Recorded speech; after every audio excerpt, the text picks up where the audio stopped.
Hi, welcome once again. I'm Tim Modise hosting this discussion on the budget speech given by Minister of Finance Enoch Godongwana, and it is brought to you by the Southern African Institute of Government Auditors. The whole point today is to look at the major policy issues within the speech and to test whether what was allocated and announced yesterday will deliver on the ambitions and aspirations of South Africa. South Africa has been waiting anxiously for the budget speech by Minister of Finance, Mr. Enoch Godongwana, yesterday, and he announced a raft of promises and allocations that will be going to state-owned entities as well as provinces and municipalities.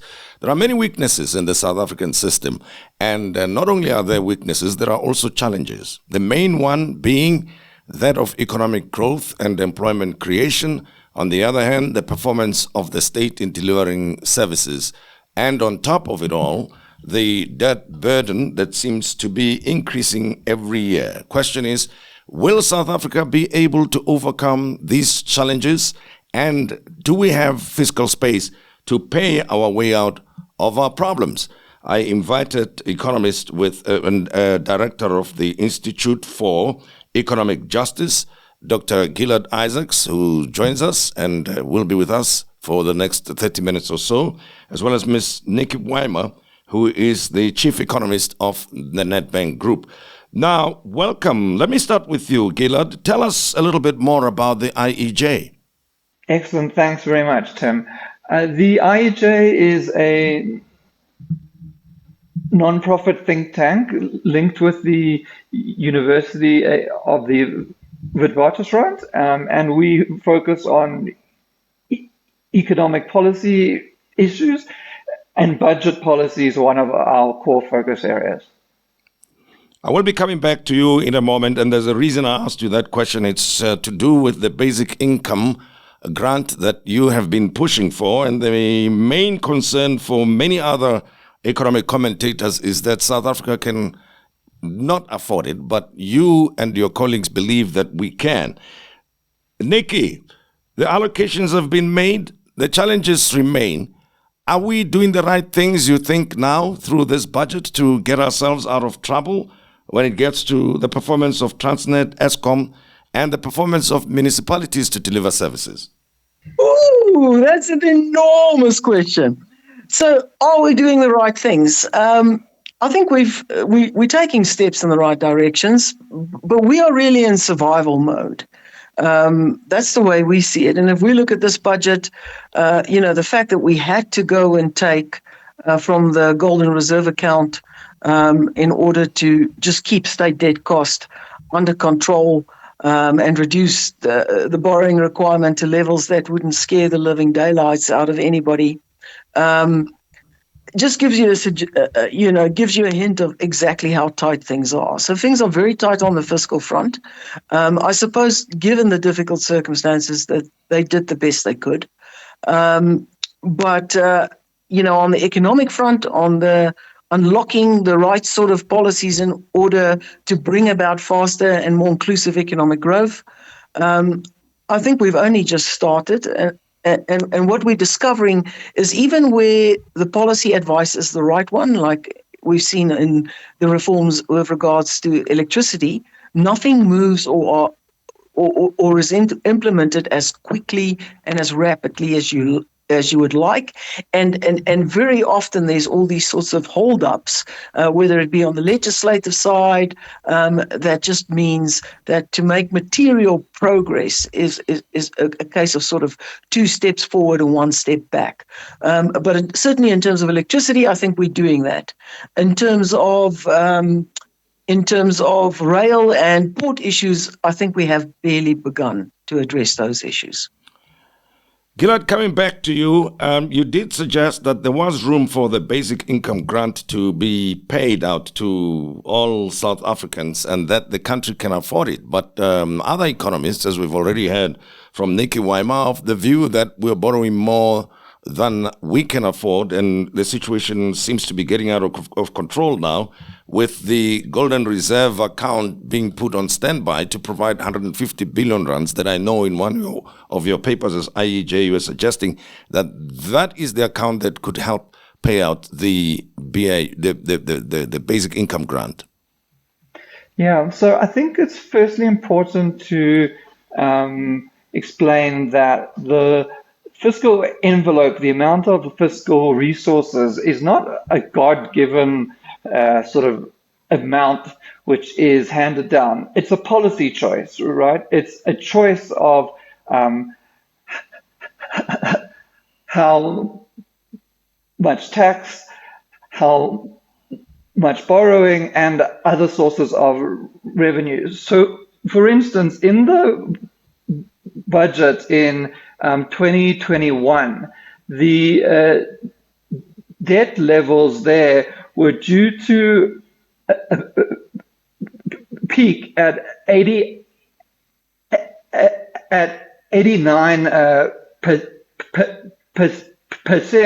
in 2025-2026, and the National Treasury at that time referred to those levels as a sound platform for sustainable growth. So 3 years ago, debt of 89% was considered manageable. At the moment, in 2025-2026, debt's only expected to be at 75%. So we've made a choice in that policy to prioritize a reduction in expenditure over important social services.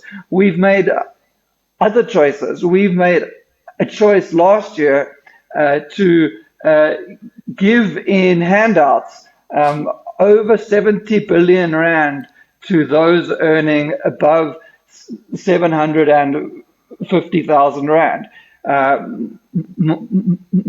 People like ourselves receive income transfers from the states in the form of medical aid and pension tax credits. That's a policy choice. That funds could be used to support healthcare, a basic income grant, or any other of the essential social needs, which actually we've seen in this budget being slashed. We made a choice to forgo 13 billion rand by lowering the corporate income tax from 28 to 27% without any tangible benefit.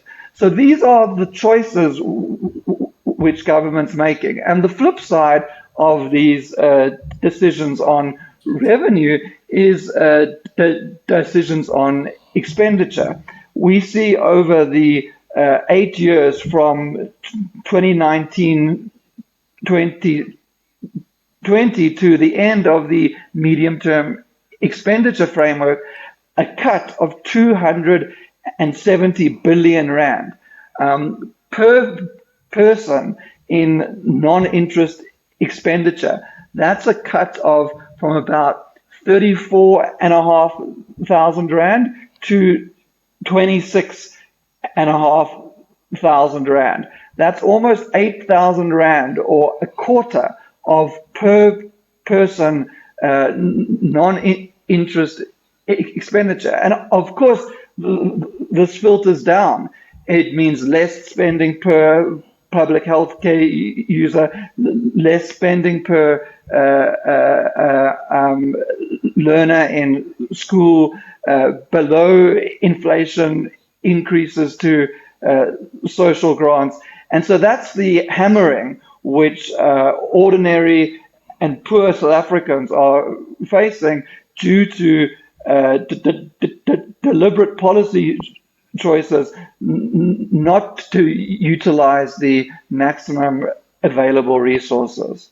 Nicky, what is your response to what Gilad is saying, given that other economists, as I've suggested, are inclined to push for more investment in infrastructure improvement of the performance by the state-owned entities, especially Eskom and the Transnet, that the underperformance of these two, including others, of course, is what has led to the slow or negligible growth that we see in our economy, and that the major challenge for South Africa overall should be about productivity, growth of the economy, and creation of employment.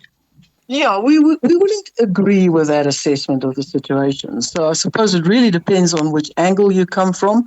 But I think there is an underlying truth here. And that truth is that, yes, South Africa is a highly unequal society. We have very high levels of unemployment. We started our journey to democracy with this legacy, which was challenging then. And I would say that in the first 10 years, we were slowly moving in the right direction. I think an argument can certainly be made if we look back in hindsight to the first 10 years and saying that businesses didn't do enough then. But as we go from 2009 onwards, I do think we've been moving in the wrong direction. And so we find ourselves today in a fiscal position where we have still got a very unequal society. We have worse unemployment. We have an economy that has been stagnating for over a decade. And we have very limited, taxpayers. We have a very narrow tax base. So given that you have so few taxpayers and you already have one of the most progressive income tax systems out there, and you have very limited economic growth, and certainly over the past 15 years, the most damaging effect has been the results of either state capacity failures or SOE failures. As you've mentioned, the electricity outages, crumbling rail networks, inefficiencies at the ports. We estimate it in all likelihood that if it wasn't for just those two elements or three elements, electricity, rail, and port issues, that South Africa could probably have grown by an extra 4 percentage points. So the reality is that that's hit business very hard. And so really, at the end of the day, that's it, tax revenue. And you can't say, well, tax them to, the absolute maximum and redistribute that income and not expect some kind of negative outcome. And I think that to say that we've cut tax rates and it's had no effect is to ignore the pandemic, is to ignore the crumbling rail and port and electricity infrastructure and say that somehow just the tax rate, just the cut in the company tax rate should have had this miraculous impact on economic growth and job creation. And it also doesn't change the fact that you can't continue to spend that much more when you have such a narrow tax base. You've got to, at some point, also start to add to that tax base. Gilad, you spoke about the choices that are being made by government that are not helpful or assisting in providing for the basic income grant that the IEJ is pushing for. But the talk out there in South Africa is that, the performance of the state is of such a nature that it cannot be trusted to do anything, including paying out the basic income grant. People point out to the lack of provision of water, that in itself would help advance economic justice one way or another. That if you deny a community access to clean water and sanitation, in that context, you are robbing that community economic justice anyway. And then there's talk of the national health insurance and the new ways of providing healthcare in the country, and people say, can we really trust that government has the capacity and willingness to deliver better healthcare than it already is doing, which is not excellent at this time, using examples of energy and water as an example? I think it's important not to put these things in contrast with each other. I agree absolutely that the failing infrastructure in South Africa is a critical hindrance to economic growth, and that fixing those things is an absolute priority. I agree in the need for expanding service delivery capacity, roads, rail, electricity. These are things which we at our institute and myself speak about daily. But these things are not in opposition to the need to ameliorate the most devastating situation of the poorest in South Africa. In fact, what the international evidence shows, and the local evidence here, is that the implementation of cash transfers of this nature lead to a whole range of local economic benefits. It means money in the hands of those who spend locally.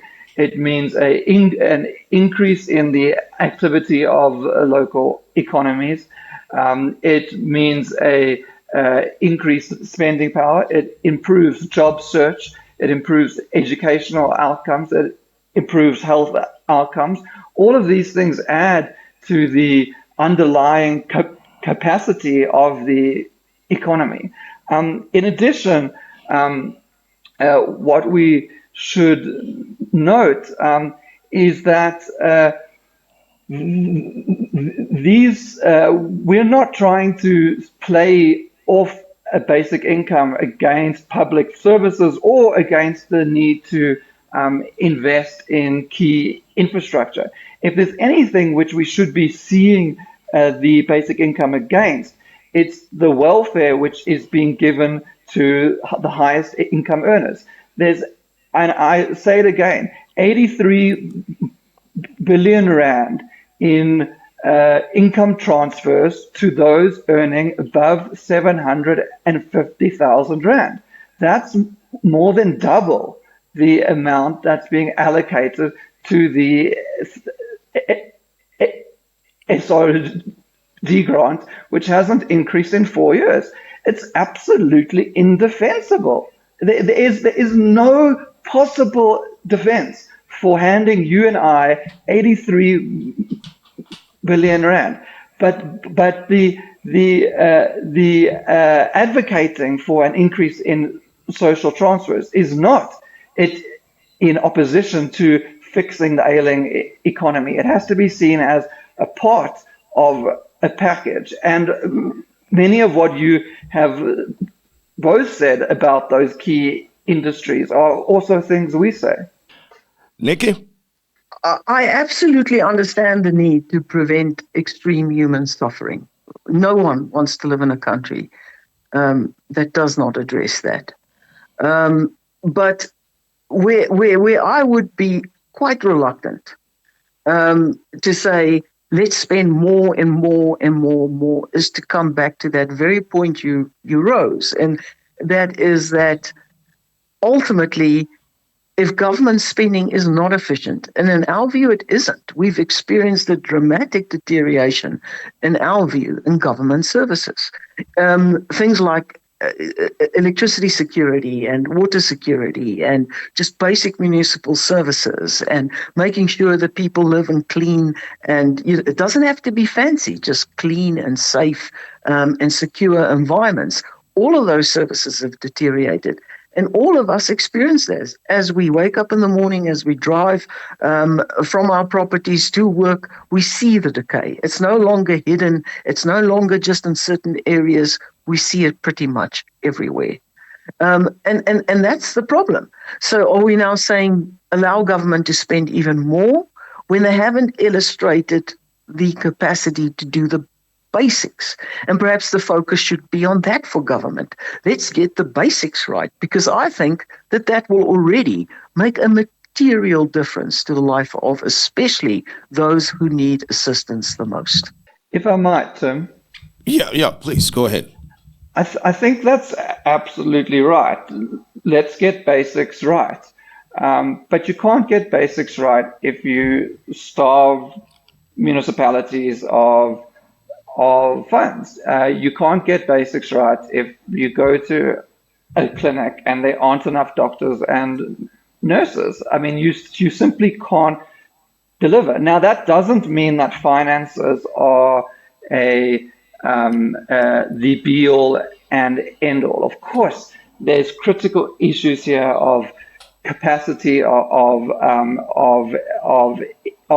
implementation, but finances are a necessary, if not sufficient, condition for delivering those services, and that means conceiving of our budget policy not as something which serves as a drain on the economy, but thinking to ourselves, and this should be at the forefront of National Treasury's mind, how is it that we use this budget in a way that is most developmental, in a way which advances job creation, in a way that advances. But Gilad, what is your response to municipalities and provincial governments that have returned some of the allocations they received from the Treasury simply because they did not have the capacity to spend the money, or they did not have projects that they could invest the money in? What should one say in that regard? And this is especially true of the most hard-pressed municipalities and provinces. Those are the ones that seem to be guilty of returning the unspent grants. And that's a problem. Why is that, Tim? Let's unpack that. And what happened is, in the last 20 years, is not only state capture and corruption, but a systematic underinvestment in state capacity, a mindset that it's the private sector which can deliver, and that it is governments should rely on outsourced services and consultants, and a systematic investment in the personnel within government to actually generate a public service capable of implementing policies. So, it would be crazy for us to deny that that's not a very real problem. But the solution has to be not to strip back government's role more, but a deliberate and systematic investment in the capacity for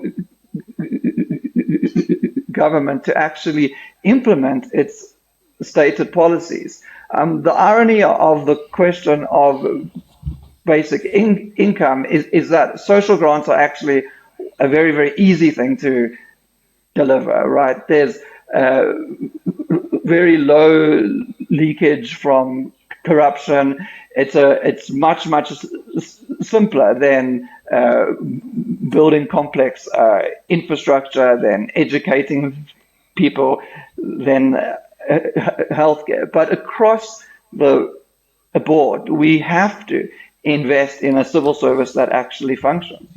Mm-hmm. And then, Nicky, on the back of the budget that has been presented, we've enumerated some of the issues there, and there are other things that are contained in the budget. Do you have confidence that we are stepping in the right, or we're taking the right direction here to fix our challenges?